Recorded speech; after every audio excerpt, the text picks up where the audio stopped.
इथे गेल्यावर असं सुंदर काहीतरी पाहायला मिळेल याची अपेक्षा तर होती, पण ते पाहून मन इतकं प्रसन्न होईल हे वाटलंच नव्हतं.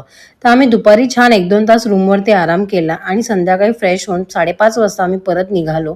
कारण महाकाल मंदिराच्या जवळच बडा गणेश मंदिर आणि हरसिद्धी माताचं मंदिर आहे. तिथे सुद्धा आम्हाला दर्शन घ्यायचं होतं. तसंच मी खूप व्हिडिओजमध्ये हे ऑलरेडी पाहिलं होतं, की हरसिद्धी मातेच्या मंदिराजवळ हे असे 2 दीपस्तंभ आहेत, जे रोज संध्याकाळी 6:30 वाजता प्रज्वलित केले जातात आणि त्यानंतर इथे देवीची आणि गणपतीची छान आरती सुद्धा होते. तुम्हाला जर हे सगळं बघायचं असेल ना, तर थोडं लवकरच तिकडे जा, कारण नंतर ना खूप गर्दी होते आणि बसायला जागा नाही मिळत. तर आम्ही सुद्धा लवकरच जाऊन तिथे साईडला एक छान जागा पकडली आणि त्यानंतर हा सुंदर जो काही नजारा होता ना, तो एक्सपिरियन्स केला. ती एनर्जी होती ती इतकी पॉझिटिव्ह होती ना त्यावेळेची, म्हणजे ती तुम्हाला मी सांगते ना ह्याच्यावरनं कळणारच नाही. त्यासाठी तुम्हाला तिथे प्रेझेंट असणं खूप महत्त्वाचं आहे. तर जर तुम्ही महाकालला जात असाल तर हरसिद्धी मातेची होणार ही आरती संध्याकाळी 6:30 वाजताची अजिबात मिस नका करू. तर अशा प्रकारे त्यांनी दीपस्तंभ आधी स्वच्छ करून घेतले होते. नंतर सगळ्या दिव्यात तेल घातलं, बाती घातल्या आणि मग नंतर ते लोक असे वरतून खालीपर्यंत ते दीपस्तंभ प्रज्वलित करतात.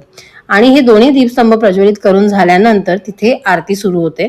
तर तिथे एक गणपतीचं सुद्धा मंदिर आहे. आधी त्या गणपती बाप्पाची आरती होते, त्यानंतर हरसिद्धी मातेची आरती होते. तर आम्ही सुद्धा ह्या आरत्या अटेंड केल्या.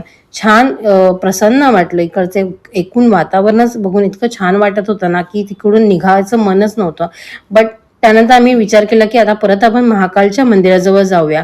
कारण महाकालचा जो कॉरिडॉर होता, जो आपण सकाळी पाहिला होता ना, तो इव्हिनिंगला लाईट्समध्ये कसा दिसतो तो सुद्धा आम्हाला बघायचा होता. म्हणून आम्ही दोघं जण तिथे गेलो आणि खरंच लाईट्समध्ये इतकं सगळं सुंदर वाटत होतं आणि दुपारपेक्षा थोडी जास्तच गर्दी इथे होती. बट ठीक आहे, तुम्ही इथे छान फिरू शकता आणि त्यांच्याकडे ना संध्याकाळी 7:30 वाजल्यापासून लाईट आणि साऊंडचा शो असतो. तर तिथे पूर्ण महाकाल देवाची जी माहिती आहे ना ती सांगितली जाते आणि अर्धा तासाचा हा शो आहे आणि असे 2-3 शो होतात 7:30 ते 9:30 या वेळेमध्ये.